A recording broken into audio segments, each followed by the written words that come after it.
Okay, I want to show you what it looks like from the client perspective when they post a job on Upwork. So I actually have a job that I'm posting out there. And so the first thing that we see is this a long-term or a short-term project? In this case, it is short-term, and I have some options to use previous job posts, etc. But I'm going to go ahead and click continue. Now, at this point, you need to put in a title as a client. Now, this actually has implications because I've always said that clients who are serious will put in very specific titles, and you should always do a search on titles because it has more intent. So in this case, I need a social media manager for content posting. Okay, pretty straightforward. Now, you'll notice that when I put this in here, social media manager, it also comes up with a job category, social media marketing, strategy, etc., as well as the fact that I can view other categories. So in this particular case, it does a good job because I know how to write for AI and search, so I put in social media manager. So I'll go ahead and just accept the default category. Now we get to skills. Now, skills is, again, super important, especially on your Upwork profile where you absolutely want to have them in, and you're going to see this later. So in this particular case, it gives me some suggestions. So I'll go ahead and pick that one. Social media marketing, sure, content creation. This particular thing needs to be on Facebook. That's great. But what I don't see is LinkedIn. So for this particular job, I need LinkedIn. So you'll notice that if I go down here, I can click LinkedIn. So you'll notice that, and I think this is a little bit of where the disconnect is that you have 15 skills in your primary all-work Upwork profile. Now, the client looks at that a little different than you do, right? For example, you may not put in the word Facebook or LinkedIn, or maybe you will. Obviously, social media marketing is more important. So in the skill set, you want those up front. But if you're looking to fill out those remaining slots, if you're doing social media, there's not that many social media platforms out there, so you might want to include them. And we're going to see this later when I start getting responses to it. All right, so now we need to see the scope of the project. Is it large, medium, or small? I think this is going to be pretty much a small one, and I think it's going to take 1 to 3 months. Well, actually, I think it's going to take less than a month. So what I did was it says, how big is the project? How many months do you think it's going to take? And then who are you looking for? Now, I always select intermediate just because I think it's just the good middle choice. And is this a job that will become full-time? No, it will not. So it's not going to be a full-time job. So think of it from the client perspective. They have a small defined project. They're picking something maybe less than a month to 3. They really don't know. And then when it comes to experience level, the assumption is going to be that if it's, if we go back into this, if I select entry, this is going to be somebody very new, and hence I would probably pay less. And if they were expert, I would expect to pay more. So I always tend to pick intermediate. Now, the location. This is going to drive a lot of you, especially outside the US, crazy because I do see the option of selecting US only or worldwide. There's a lot of thinking that goes into these by clients sometimes.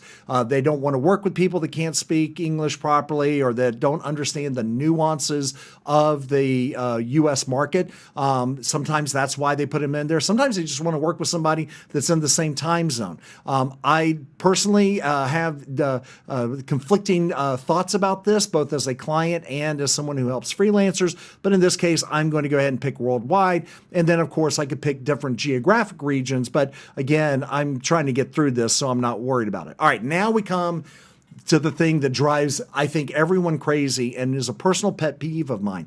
I do not like the fact that you as a client, that you as a freelancer have to put in your hourly rate. So let me state that again. I think it does a disservice when you as a freelancer have to put in your hourly rate. But the reason you have to do that is because clients will see this graph right here. Now, this is a worldwide graph. This is showing everybody in the world and the histogram of the hourly rates. Basically, how many people are charging at $5, how many people are charging, etc. So by default, what Upwork is doing, it's giving me a range automatically based on this graph down here. Now, if we go back and we're going to ask, well, what happens if we hit US only? I don't know. Let's go take a look at that. So if we hit US only, notice how that graph has changed, okay? Which again, is based on the fact that in your Upwork profile, you're putting an hourly rate there. If you are in the US, obviously this skews a much higher in the US, but notice how it still says 8 to 25, but it's suggesting 30 to 60 for US people. But if I go back to worldwide, then we're going to see that it skews very much to the end there. And so again, and this is the kind of drives me crazy. It's not really a histogram, is it? It's more of a distribution chart. So excuse me. Let me correct myself, all you technical people out there. This is a distribution chart, not a histogram. But the distribution chart is showing that everybody's charging too low, in my opinion, $5 to $10. So when you're asking, when a client is posting a job on Upwork and they're putting a budget in there, if they pick worldwide, their budget is absolutely going to be skewed low. Now, look at my other videos when I talk about how to price your services and why it's important to get clients on the call. But again, this is, I think, why you're seeing so many jobs that you're like, this seems really low. Well, it's because of this distribution graph, and it is based on everyone in the world, not just everyone in the world. But if it is geographic specific, it'll show you for the geography. All right, I'm just going to go ahead and accept the hourly rate as is because I'm doing this video. And now we come in and we do the description.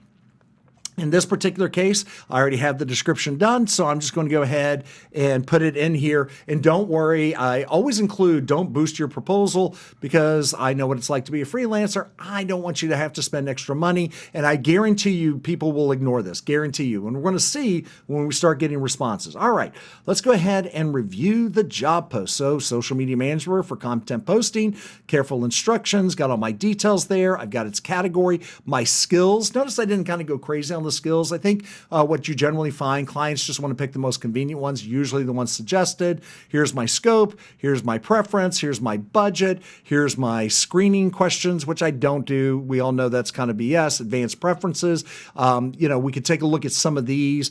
English level, what is their capability? That actually, I think, especially for Americans, we want to be able to have, fluent or better. So I think that's important. We are looking at the fact that I'm not sure about the time requirement. This, again, I wouldn't get too freaked out by this because unless you really have been posting a lot on Upwork as far as jobs, you may or may not be picking some of these 80s or any, etc. because by default, they're all set for you. So I'm kind of looking at this going, okay, I just want to show this to you just so you have an indication. But most of the time, people are just looking at the description and then coming down here. Is there any visibility, coworkers, etc.?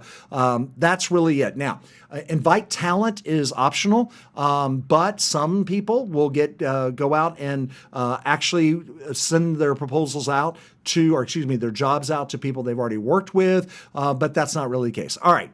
For what we're trying to do. All right, let's finalize this job post. All right, so I am now done. Okay, so what Upwork does for clients like me is they say, hey, do you want a standard job post, which is free, or do you want to pay extra to have, more people seeing this? Invite up to 70 freelancers daily to apply.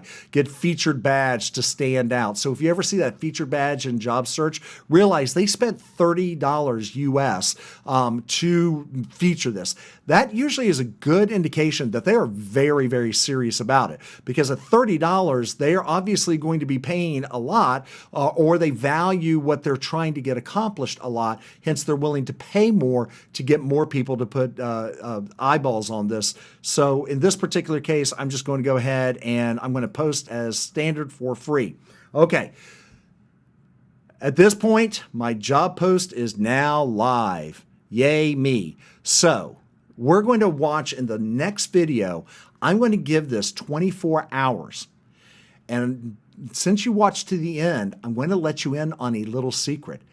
I have some hidden cookies in my job description that's going to, I think, reveal some really interesting insights about how freelancers are actually applying. So that I know this is a hot category. It's worldwide.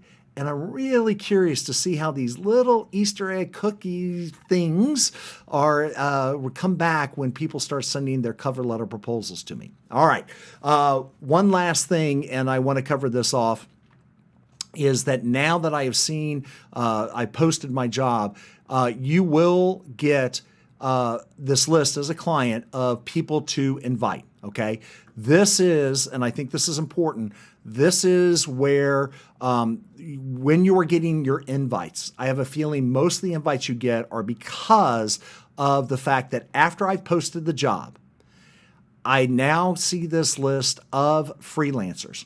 And you'll notice that the boosted ones are the very first one in the recommendation. Okay. So I just posted the job. Now I'm seeing, and based on the criteria that I put in here, now we're coming in and we are seeing different options out there. We'll see social media manager. Notice that it's his picture, his name, his title, and of course where he's located in, as well as some of his earnings. All right. That's really interesting. The other thing is here are the relevant skills. Okay. Along with this fact that they're putting top 1% out there. Okay, so they actually append into this additional how well this person has done with this skill set in comparison to all the other freelancers out there. So they are basically saying in this particular guy's case, he is number one and he is boosted. He's earned a lot. He's got a good job success score. So he has 8 skills relevant to this particular job. There is a high probability that a client would invite this person because this is, somebody, again, right in the wheelhouse of what I'm looking for. So when I go to invite them to a job, I just literally click on there, and this is that default text that comes in. Now, sometimes people will add a little bit more description, etc. You'll notice that I have 30 invitations that I can send out. So if you're wondering why sometimes you see these jobs and there's lots of people that have been invited, it's because they make it really easy to do. So I'll go ahead and reach out to him. Again, notice these pictures too. Notice how everybody's kind of standardizing on the pictures, how they kind of stand out. That is something I'm seeing more and more of, where people have realized that you need to see their face, you need to see their background, etc. All right, let's take a look at this social media manager. Okay, that's good. $100 earned. Now, again, notice this. This guy's earned $200,000. This guy's only earned $100, but because he's boosting, he's appearing in there, and his skills are aligned with what my skills are, but not perfectly aligned. Okay, for example, he has graphic design in here. I didn't use graphic design as a skill set. That was not one of the skills that I included in there. So it is basically taking the information I post about this job and finding associations to other related skills, since I specifically mentioned the fact that there were going to have to be some images that would need to be created with these posts. So again, just looking through how this is presented out there. Top 20%, top 20%. Okay, top 5%. That's interesting. So again, all of this is coming kind of from their algorithm on how they see this person. So they say he's a top 5% digital marketer. Really? Okay, he's earned 9,000 in jobs, which is great. Let's see where there's 500 as a social media manager and 500 for content strategy. So he's obviously got some work there. So this $100 plus earned seems like a bug, doesn't it? I'm not sure what that is. Okay, let's keep on going through this. LinkedIn profile optimization, ghostwriting, not really what I'm looking for, but because I put LinkedIn as one of the skill sets, it's going to find those people that have that in the title. Again, if we still look at this, I wish he had a better profile picture. Yassine, not bad. Social, Facebook advertising. Again, are these things that are directly kind of in line with what I'm looking for? And so far, as I go down the list, I'm not seeing it because what I put into my title was social media manager, right?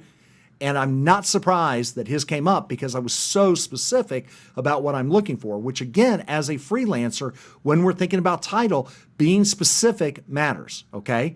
Now, in his case, because he's earned so much on the platform, he doesn't have to really prove that he can do the work. It's obviously that he can. Some of these others, I think, would need to, just because, again, what does digital marketing pro mean? Everybody's a pro and everyone's an expert on Upwork. We will all assume that everyone watching this video who is a freelancer on Upwork, you are an expert and you are a professional. Doesn't tell me anything. So anyway, that's what's happening. I invited Hebron, I think is how you say it, Gibran, maybe Gibran. I invited him, and again, now we're just going to wait and see if we've got any proposals coming in. So I want to give this about 24 hours now that we've gone ahead and posted this out there and see what those proposals come back with, including the fact that I put some little Easter egg, little cookies in there that basically we'll see how these proposals actually turn out. And I'm excited to see that in the next 24 hours.